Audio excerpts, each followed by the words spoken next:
बातें शब्दों के पहले मिलता नहीं। जो भी बातें जो लोग करते हैं वो बातें तो करते हैं, लेकिन लिखित इतिहास जो आज हमको पढ़ाया जाता वो कठिन बातें शब्दों से पहले नहीं मिलता।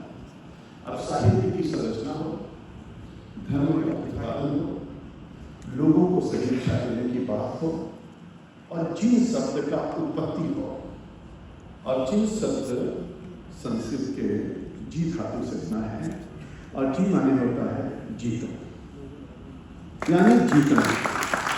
और यहाँ पर भी इन्होंने जीतो लिखा हुआ। अब किसको जीतना है? मन को जीतना है, इंद्रियों को जीतना है, शरीर को जीतना है, और सबको जीत करके उस धर्म अर्थ काम और मोक्ष की यात्रा को आपको करना है। उसके लिए जिन लोगों ने भी जिनको अपना लिया वही तो जैन हो गए। ये सबसे बड़ी भूमिका है। जब हम इसको परिभाषित करते हैं और हमारे आपके मन में आता है तो कठोरतम व्रत उस समय कैसे लिया? तो जब 5 व्रतों की बारी आई और लास्ट में ब्रह्मचर्य उसमें जोड़ा गया, 4 के बाद 5वां, तो सत्य, हिंसा, अस्तेय, अपरिग्रह और ब्रह्मचर्य। अब इन 5 व्रतों को कहना तो बहुत आसान है, लेकिन इसका पालन करना बहुत कठिन है।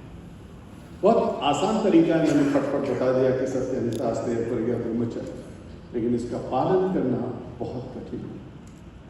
आप सभी शिक्षाओं को अगर देखेंगे और उस समय के परिवेश की तरफ आप चलेंगे तो आपको पता चलेगा कि हमारे ऋषभ देव भगवान से लेकर के भगवान महावीर स्वामी तक के 24 तीर्थंकरों को जरा उनकी तपस्या, उनकी साधना, इन सब चीज़ों के बारे में जब विचार करते हैं तो अपने आप हमारे आपके सबके मन में एक रोमांच उठता है। हम आनंदित होते हैं और हमारी अंतरात्मा बोलती है कि हमें गर्व है कि हम जैन समाज में काम करते हैं। ये गर्व की विषय है। मैं भी देख रहा था, मैं एक कार्यक्रम में अभिषेक जी के साथ था और मैं अक्सर जितने भी कार्यक्रम आपके होते हैं सभी कार्यक्रमों में मैं रहता हूँ।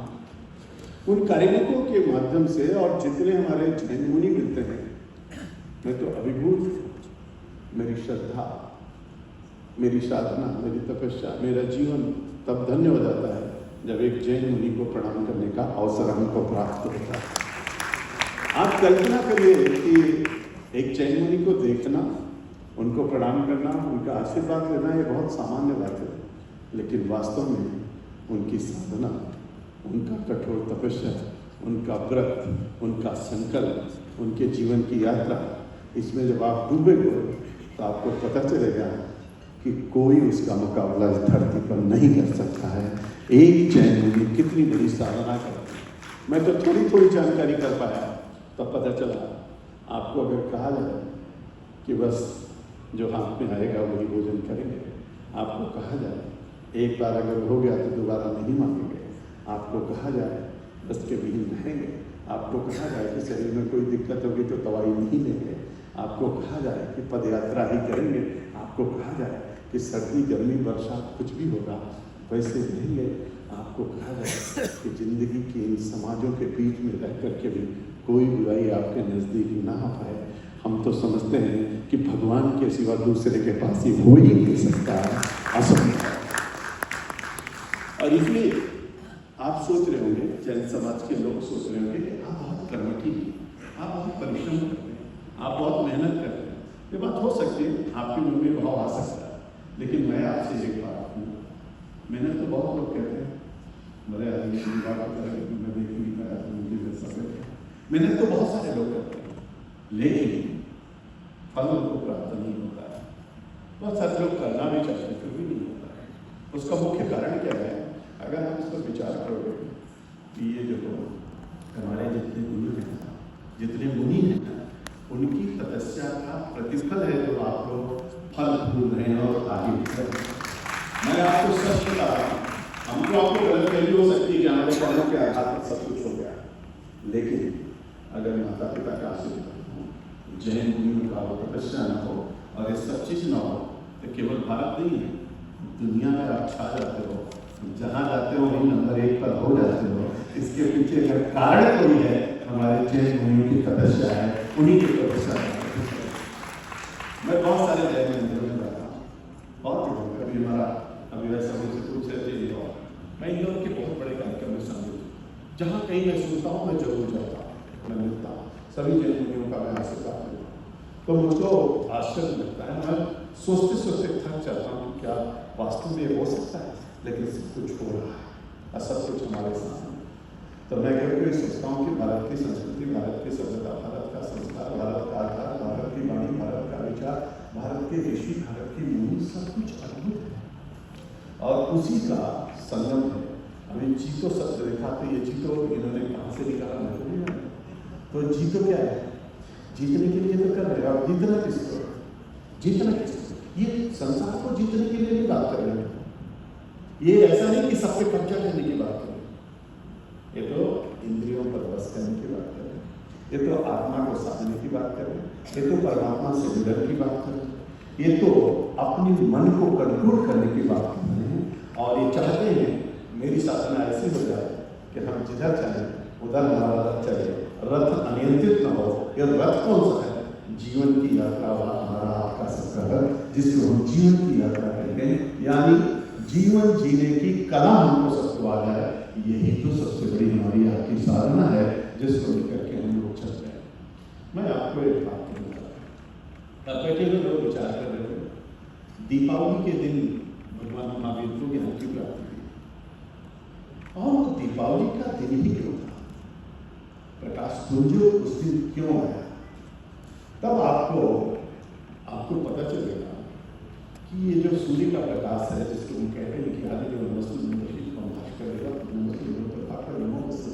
आदित्य हसन आदि दिवाकर सती भास्कर चतुर्थी भास्कर पंचम सहस्त्रम चतुर्थना सप्तम वर्ष अष्टम द्वादश नवम कैतम दशम राधास्कम एकादश मूर्ति द्वादश सूर्य विचार। वो भगवान सूर्य का लघु स्वरूप जब हम आप अपने जीवन में देखते हैं तो हमारे मन में आता है कि दिल जलाने के बजाय दिया जलाना हमको आपको चाहिए। और उस भाव के साथ जब हम प्रकाश कुंज की बात करते हैं तो प्रकाश अंदर का हो या बाहर का हो। और इसलिए मैं हमेशा कहता हूँ जैसा अंदर रहे वैसा बाहर रहे। दो आदमी बनकर के मत घूमिए, एक आदमी बनिए। और एक आदमी बनना थोड़ा कठिन काम है, क्योंकि आदमी दिखता तो कुछ और है, होता कुछ और है। अगर दोनों में एकाग्रता आ जाए और एक आदमी बन जाए तो जीवन बहुत सफल होगा। मैं आ रहा था तो अभिषेक जी ने हमको एक कागज दिया, कागज में लिखा था कि 9 स्थानों पर 9 खंडों में यहाँ पर उत्तर प्रदेश में और 76 स्थानों पर हम लोगों ने 3 स्थानों का अभी आपने गाजियाबाद की बात की और दुनिया के अंदर 28 स्थानों पर ऐसा उस कागज में लिखा था, मैं जानता नहीं, मगर उस कागज में लिखा 28 स्थानों पर वर्ल्ड विश्व दुनिया मैंने शब्द बोला, आपने वर्ल्ड बोला, मैंने दुनिया बोला। तो ये दुनिया में 28 स्थानों पर हमारी ये संस्था है। और इसका जीता जागता नमूना जब हम लोग अभी व्यवस्थित कार्यक्रम पूरी दुनिया के अंदर किए थे तो जीतो ने उसका संचालन किया था, प्रधानमंत्री जी का उद्बोधन था, हमारे मुख्यमंत्री जी भी उसमें थे, अरे मैं भी संयोग में उसमें उपस्थित था। तब मैंने कहा था कि पूरी दुनिया को कैसे आपने बांध दिया और एक दिशा की तरफ अग्रसर कर दिया। तो आपका तप, आपकी तपस्या, आपकी साधना, मुनियों की कृपा और समाज की जागरूकता और मिलकर के साथ चलने का जो इरादा है वो सच में आप लोगों को दिन गुना रात चौगुना प्रगति पर ले जा रही है। मेरी ढेर सारी शुभकामनाएं, बहुत बहुत बधाई है, अभिनंदन है। और ऐसे ही आप सात्विक बने रहिए, साधना को चलते रहिए। बहुत बड़ा काम है, सकारात्मक होना बहुत बड़ा काम है, नकारात्मक होना बहुत आसान बात है। निगेटिव करना आसान है, पॉजिटिव करना बहुत कठिन काम है। जीवन में साधना बहुत कठिन काम है और जीवन को अनियंत्रित कर देना बहुत आसान काम है।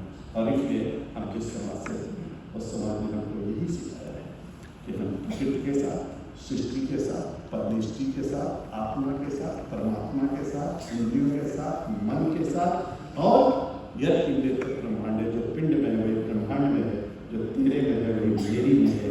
इस भाव के साथ जब हम जीवन जीने की कला सीखते हैं और आगे बढ़ते हैं तो समाज भी प्रगति करेगा, देश भी प्रगति करेगा और जहाँ कहीं रहेंगे वहाँ हम नंबर 1 के स्थान पर रहेंगे। इसलिए आप सबको बहुत बहुत ढेर सारी शुभकामनाएं। जब प्रकाश से मैं कहूँगा कि शुभम कल्याण मार्ग सत्यवत विनाशाय दीपज्योति नमोस्तुते। दीपज्योति प्रभु महादीपज्योति नाम दीपो हरत में पापम दीपज्योति नमोस्ते। हे प्रकाश देवता, हमारे पूरे समाज के सभी लोगों का ललाट चमका दीजिए, जीवन में प्रकाश बिखेर दीजिए और जहाँ कहीं है वहाँ सबको जीतने वाला बना दीजिए। यही शुभकामना देते हुए आप सबको बहुत बहुत बधाई, नमस्कार। भगवान महावीर स्वामी की जय, उनके श्री चरणों में बारंबार धन्यवाद।